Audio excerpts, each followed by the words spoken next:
Samantala si Senator Marcos iginiit na mas mahalaga sa kanyang kampanya ang pagtutok sa naging pag-aresto kay dating Pangulong Duterte.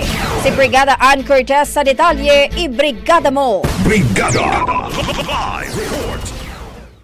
Mas mahalaga pa raw kay Senadora Amy Marcos sa ngayon ang pagtutok sa biglaang pagtangay kay dating Pangulong Rodrigo Duterte at pagsuko umano sa kanya ng pamahalaan sa The Hague, Netherlands.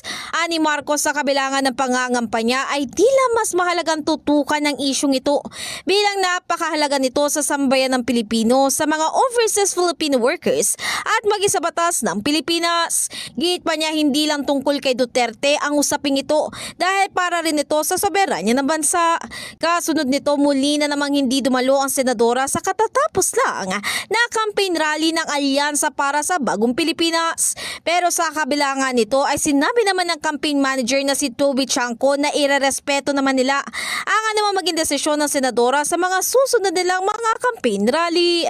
In the heart of changing lives, ako si Brigada Ann Cortez ng 105.1 Brigada News FM Manila, The Music News Authority. Ang bahaging ito ay hatid sa atin ng Mom's Love ES1 Capsule. Simulang tuparin ang pangarap ng iyong anak. And stunting now!